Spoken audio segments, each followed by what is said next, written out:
Hello, everybody. Here I am. I want to talk about trust. Yeah, I know you're all reeling and thinking, yeah, trust. I think if you've been abused, you have trust issues. That's as simple as it gets, because it's usually someone, particularly who you loved, and they abused you and they betrayed your trust, because love and trust and abuse are kind of all linked, because people who abuse you break your trust. They just keep breaking it every time they do it. So you trust that they're going to love you and be loving toward you and be kind, and then they be horrible to you. And they keep breaking it all the time. And so you land up with this like divided relationship where you love them and you know they love you, but they hurt you and they're so mean to you. And that creates the trust of how the relationship is, because it's not like another relationship where you don't have to be on guard all the time. And with these ones, you'll be on guard all the time. Do not be hard on yourself because you have trust issues. Your father, mother, abuser, husband, partner, wife, whoever it was who has abused you, broke your trust because they said they were going to look after you and love and care and protect you, and they didn't. And that sets you up for kind of not trusting yourself. You don't trust yourself because you chose them, and then you brought them home and they're completely different. And you're like, oh my God, what have we got here? It's on them, really, because they broke the trust, not you. However, you can trust some people. There are good people out there who will be good to you and remain good to you and will not chop and change. So when you wake up every morning and you ring them up, they're the same. They won't abandon you and they won't hurt you. And these people are the non-abusive ones. And in our society, we have a lot of people who don't abuse other people. It just happens that there's also the other lot who do.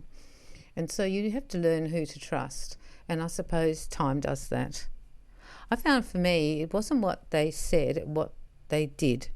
And that's a really big sign for you. People can say whatever they like. Oh, I love you, I love you so much, and I'm sorry for what I did. But if they keep doing it, it doesn't make any difference what the words are. Start looking at what people do, not what people say. And then you'll find that you can start to trust them more. And the people who do what they say, they're the ones you can trust. The people who don't do what they say and keep breaking promises, they're the ones you can't trust. And that's a pretty simple way to divide the groups and see who's doing what. The broken promises are terrible. People will promise they won't do it again, and then maybe 3 months later, when everything's been going quite well, they'll just do it again. It's almost like it's a tick and they can't stop it. It's the way they are, and they don't really choose to change. They just want to do damage control. You need to trust yourself. You'll find that you'll think your antenna is really bad and you are really bad with people, but you've got to understand that abusers are very manipulative. They have many faces. They can put on the charm. They can be really wonderful, and they can sucker you in. And that's all on them. It's not on you. They're not genuine. They're not who they seem. And many people get conned by them. You will actually find that if you've been abused, people on some level pick that up. I don't know what it is that they pick up, but they pick up that you're a little vulnerable around it, a little fragile around stuff. And you can actually attract people who will use and abuse you, because on some level they can pick up that you don't have as much perhaps power, personal power, as the ordinary person who's come out of a nice childhood and marriage or partnership. I do believe that. However, having said that, as you become more skilled at sorting your life out, getting rid of your abuse, healing from it, and releasing all the emotions that were attached to it and moving on, you'll actually pick up your power more, and then you won't have that problem as much. I found there's certain shutdown around the body as well. We shut down around the body when we're being abused to protect ourselves, and people can pick that up on like an energetic level. Try to trust people, but when I say with new people, just watch what they do. Be in the relationship, but stand outside it and observe it and watch what they actually do, not what they're saying, and that will help you. And you'll be able to gauge what they're like more than if you just jump in and don't observe from the outside. You need to sort of observe it as well and not jump in as quickly, because you might find you land up attracting the same relationships. While I was working on my abuse issues, I tended to attract just various forms of people who were abusive. And they were subtle, they were like sweet as pie, but passively aggressive and emotionally abusive or something. And it was to teach me, I suppose, to recognise what it was, that not to be conned by the sweet talker.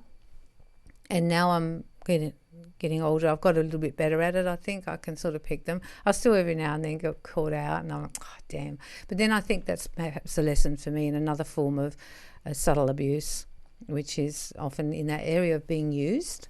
You'll find that abusers are terrible users. They'll use you because they use people to vent all their stuff, and they use people to get what they want and to hurt people and make themselves feel, I don't know, better is the wrong word, but they must get some power kick out of it, I think. Try to trust people, but let them earn it now. That's what I'm probably saying. Let them earn it. Don't just give them the trust. I was really naive and trusting before, and I got burned a lot. I'd suggest you're probably like that too. Let them earn it, particularly the new ones or people who've come into your life now. Let them earn it. Let them prove themselves a little bit to you. It's okay. And if it's that they're a good person, that'll come out well. Please don't stop trusting people. There are so many really good, nice people out there, kind and loving, and people who come from love. And that will be the other way you'll know to trust. Watch where they come from. Are they coming from love when they do something, or are they coming from power and control? There's two different groups of people. That's what I found. The power and the control people, they will be the people who mess you around and disappoint you and don't turn up and you're sitting at the coffee shop and they've gone out with someone else or whatever and didn't let you know. That power and control often goes with an abusive background or nature, because they like to be in control and power, and they're always the more scary ones for becoming abusive and using you. With people who come from love and who put you first and care about you and will put themselves out for you, they will often be people you can really, really trust. I found that that's what's a gauge for me as well. The coming from love people, coming from power and control people, it's different. I mean, we all have control issues. We all like to have some control. And having been abused, we'll even maybe want to be more in control to keep ourselves safe. However, this kind of control is manipulative and it's always self-serving. That's how you can tell the difference. It's very self-serving. And you find that you can really trust people who are unselfish, but people who are selfish, you can't trust them because they'll always look after themselves and you'll come off second best like all the time. And then occasionally they'll do some damage control. So please do not stop trusting people, but from now on, let them earn it and watch what they do. Do not be kind of conned by what they say, because they're very different. And sometimes you just need time with that. For new relationships, you need time to see how it evolves. It's very easy for people to be charming and wonderful at the beginning, and they're trying to establish something. They'll just show you your best side. But long term, you'll probably start to pick up quite quickly who they really are and whether you want to have them in your inner circle or not. You need to be with people you can trust now, and that's how you're also going to heal, by being with people that you can trust, because that's huge with abuse, because it was broken, really broken. So you don't want to start having new relationships or even retain relationships where you can't trust people. And it's okay if you feel like you've got some people around you, friends or other people at work or even family members that you don't trust. I would just step back a bit from them and invest my time more in people I do trust, because it's going to be better and more harmonious for you in your life, and you'll have a happier life. And you can depend on these other people who you can trust, because the ones you can't trust, you can never really depend on them. So don't give up trusting. Just pick and choose a little bit more. That's my podcast for this week. And I hope you enjoy listening to these, and I hope they're helping you, because I know when I was going through this, I was a bit on my own.